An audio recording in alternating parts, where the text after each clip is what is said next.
guys, welcome back to the second part of the Coffee and Hero show this week, going through the new single issues, going into the racks for new release days. So, of course, all pull lists are done at this point, all bagged and boarded, all behind the counter, so ready for collection whenever suits. So yeah, I got through all of the delivery today. Slightly smaller week. A lot of that is to do with the fact it's a 5-week release month. So essentially there were 5 Wednesdays in the month. So what you'll always find with the 5-week release months is that you'll get a lot of annuals, you'll get a lot of one-shots coming out on the 5th week of the month. So plenty of quality stuff still, but just as I say, a slightly smaller week this week. So I thought I'd first of all showcase the fact that Ultimate Spider-Man Volume 1 is back in stock when it comes to omnibuses. So we got a couple of copies of that back in stock. They arrived just after the rest of the delivery, hence why they were not part of this morning's show. But yeah, just wanted to showcase that was back in stock. But yeah, I'll take you through what we have in this week anyway. As I say, there's a lot of good stuff regardless of the fact that, you know, it is that reduced week, you know. But let me just get everything here. So we will kick off then with some variants. This is one you'll have seen before, but we got it back in stock this week. This is the 3rd printing variant for Dracula, issue 1, of course, James Tynion IV and Martin Simmons on that. This week we got the 2nd printing variant in for G.I. Joe, A Real American Hero. This one is done by Irish artist Danny Earls. Also in this week is the 2nd printing variant for Transformers #1. This one was done by Luis LaRosa, so new this week. One of the big titles this week is definitely Lilo and Stitch. Now, Lilo and Stitch is actually probably the most pre-ordered one we've had in terms of these Disney books. So basically they've been doing like Disney villains and stuff like that for a while, like Hades and Scar and Cruella de Vil, stuff like that. But we got a couple of the retail incentive ones in. So we've got a 1-5 foil variant by David Nakayama, as well as that we have the 1-7 variant. Yes, Dan might do really random numbers. 1-7, this is by Craig Russo. This is like those negative space variants that you see from time to time. As well as that, we've got the John Jiang variant cover for Batman Superman World's Finest this week, reaching, this is the 2024 annual.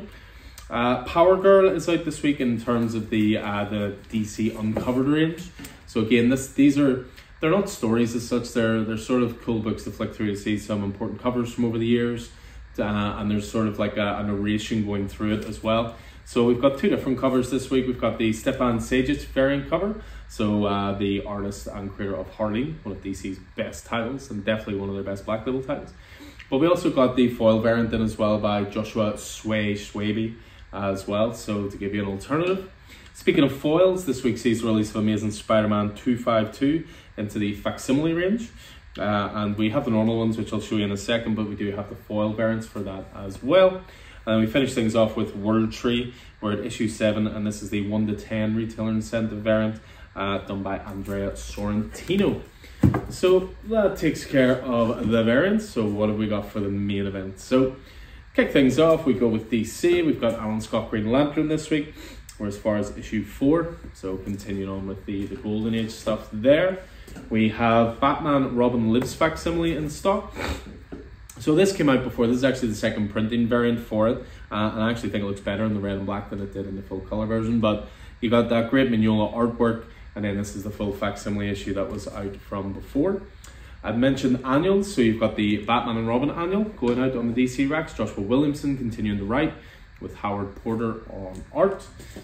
We have Batman Off-World, Jason Aaron, Doug Mahnke continuing their Batman in Space book, which is absolutely brilliant. I read issue 3 this morning actually. Really, really good stuff. Really imaginative, great art, very old school. You have the Batman Superman World's Finest annual. Obviously I showed off the variant for it there before. This is your traditional cover A by Dan Mora.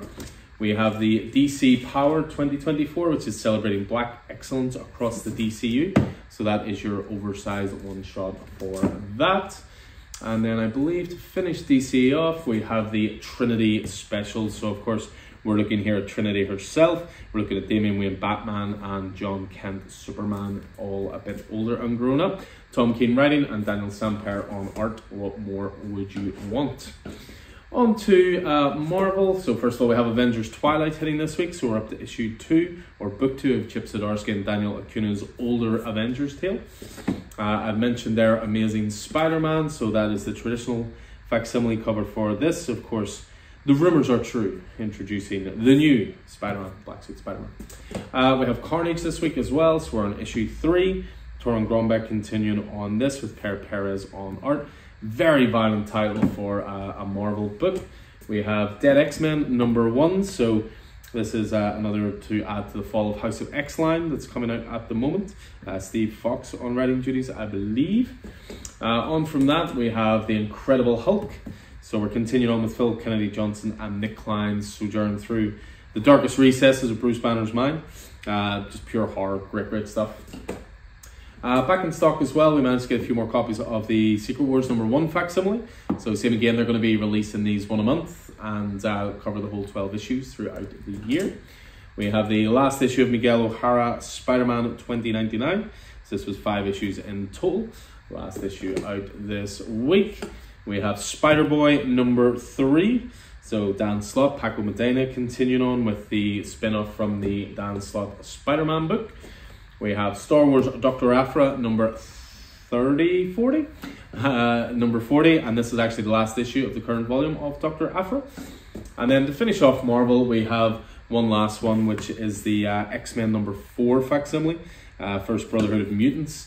And this was originally supposed to be here last week, but I'll let you fill in the rest. So away from there and on to the indie stuff. So we've got the last issue of Drive Like Hell, Rich Douek and Alex Cormack with their love letter to Car Chase Cinema. We have Duke hitting #2 this week. So Joshua Williamson, Tom Riley continuing on with that. We have the 4th issue of Tony S. Daniels' Edenwood, which of course is his creator-owned book. He is both writing and drawing. Of the Holy Ruler #3. Again, this was out last week. Again, I was not sent enough copies. Again, I'll let you figure out why. Keen Spawn has a new issue this week. We're up as far as issue 30. Looks like Sam Twitch might be coming into this in advance. We have, as I say, Lilo and Stitch, not to be confused with Sam and Twitch. So again, great pack writing, so good writers straight off the board. And again, this is, in terms of pre-orders of the Disney ones, these are definitely the most popular. And then we finish off with 2 to go. We have Power Rangers Unlimited, one shot the Morphin Masters. Rand Parrott on writing duties here.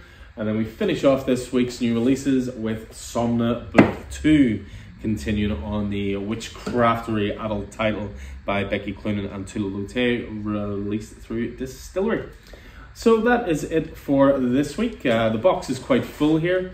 And that's because I also got in a really cool run of the Batman New 52 stuff, the Scott Snyder, Greg Capullo. We're currently prepping for the bays. I've bought in a couple of runs recently. We've got Jim Ballant, Catwoman coming in, which should be here in the next week or 2. We've got some Lucifer issues. We've got some new issues of The Boys in. So yeah, always looking to add to that back catalogue, and keep it as fresh as possible. So as I say, all the pull lists are done, ready for collection. All these will be going out on the new release racks for tomorrow. As ever, hope this proved useful. Hope you stay safe out there, and I look forward to seeing you guys in store throughout the rest of the week. So take it easy.